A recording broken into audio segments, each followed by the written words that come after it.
What's going on, you guys? Welcome back to another episode of the Stop the Count podcast. Sorry for the lack of videos these past few weeks. We should be back on track to 2 videos a week. Now, in this video, we will be getting into this weekend's top ranked boxing card, the UFC card, and the upcoming Liga Mx semifinals, with both matchups being between fierce rivals.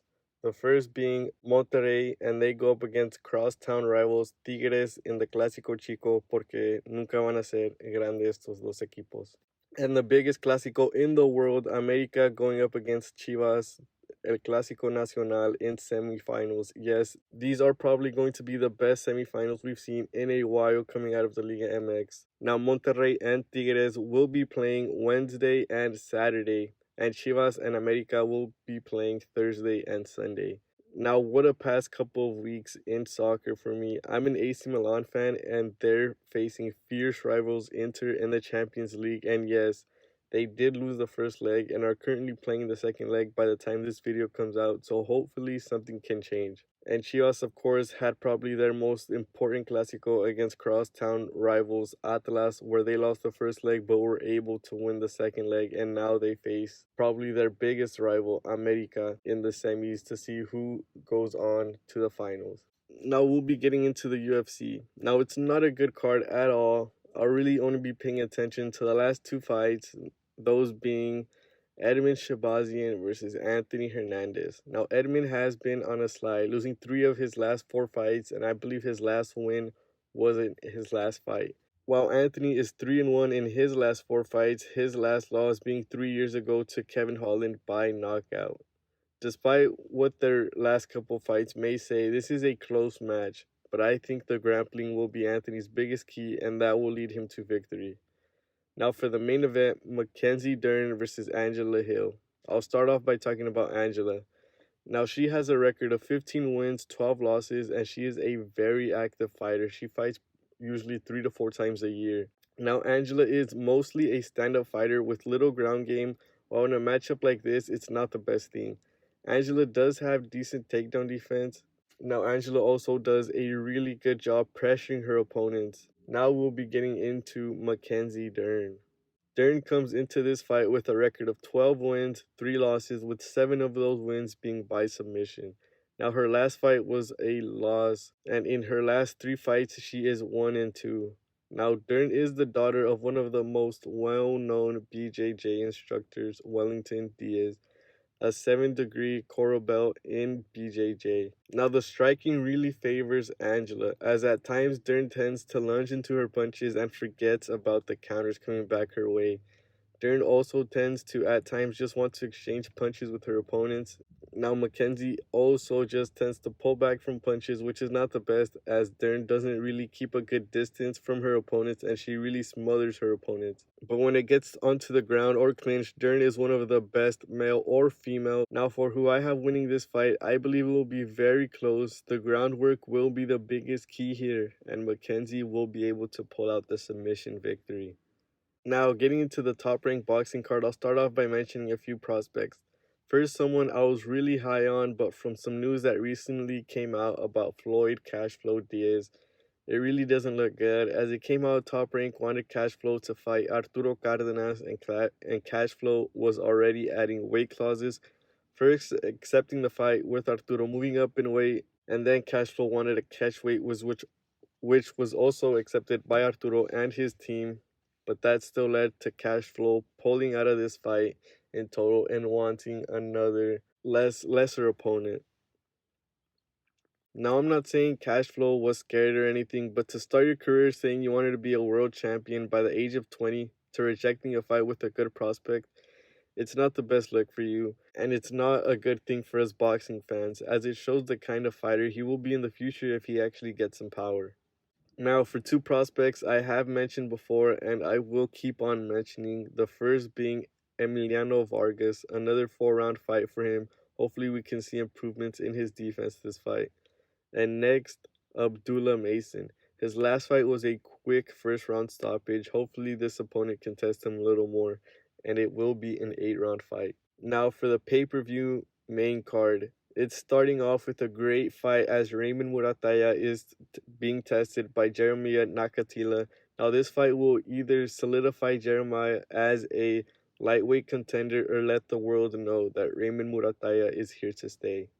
And now the next fight is Junto Nakatani versus Andrew Maloney for the vacant WBO super flyweight title. This will be a great fight, but I believe Junto will be able to pull off this fight, and hopefully the winner of this fight is able to fight Josh Franco to unify those belts after he's done beating Kazuto Ayoka.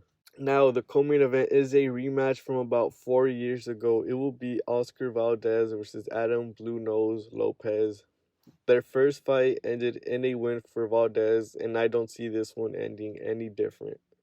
Now, for the main event, for all the lightweight titles, undisputed champion Devin Haney will be facing three-division, two-time Olympic gold medalist Vasly Lomachenko.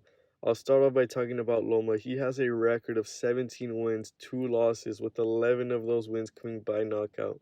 Now, his last loss was almost 3 years ago against Teofimo Lopez in a somewhat controversial. Some people think Loma won. I personally think Teofimo did win that fight. But now we will start getting into Loma.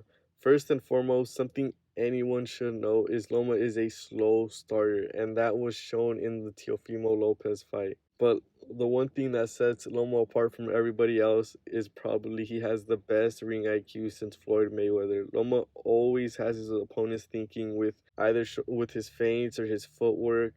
Now the power hasn't been there for Loma his past couple fights, and when he does get them hurt, he doesn't have the same dog he used to. Loma always wants to be the first to get his shots off, and his punches are very deceiving, especially his jab.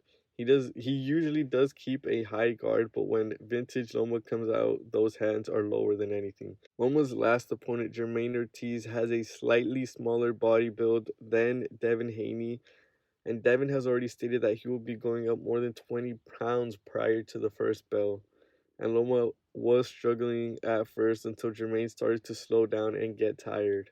Now, getting into the champ, Devin Haney. He has a record of 29 wins, 0 losses, with 15 wins by knockout. Another big difference is the age, as Loma is 11 years older than Devin. Devin's last 2 fights were in Australia to previous champion George Kambosos. Now, we have seen Devin get stunned before. It happened in his fight against George Linares right before the end of a round. Now, getting into a little bit of Devin's skills, he is a very good technical boxer. He has an amazing fast jab. Devin's left hand is usually low, but he has been able to get away with it as he's usually the faster fighter, and I'm not too sure if he'll be able to get away with it this fight. He also does a good job getting into the clinch when he feels he's in trouble, something a young fighter usually doesn't deal with well. Devin usually is on his back foot, waiting for a counter and shooting his jab out as a rangefinder. But Devin, like any young fighter, does get caught at times trying to get too pretty with his defense and leading to him getting hit with good shots. This is going to be 100% an exciting fight, and I believe Devin Haney will be able to come out victorious, as I feel he's too big for Loma. But keep an eye on if the fight's close. I believe Loma will be able to pull it off because this is Devin's last fight with Top Rank, and boxing hasn't been the cleanest sport in the past. Now for some news. In the UFC, it is being reported Umar Nurmagomedov is being scheduled to fight Corey Sandhagen in a Fight Night main event. This will be a great fight and probably lead to the winner fighting Merab for the #1 contender status. Now in the PFL, Francis Ngannou has signed and he will be making his PFL in cage debut in 2024, so he could have a boxing fight this year. There really wasn't much from the boxing world, only that Virgil Ortiz versus Amantes Staniones is back on for July 8th.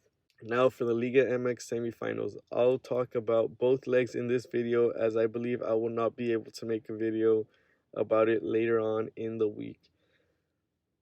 These are the games where each team plays their heart out. First, I'll get into Monterrey versus Tigres. During the regular phase, Monterrey beat a Tigres team 1-0, who was at the time being coached by Chema Ruiz. A Tigres team that comes into these games wobbled as they got handed a 3-1 loss in the return leg against Toluca, where I don't want to point fingers, but Nachito Ambriz did not help himself out with those substitutions.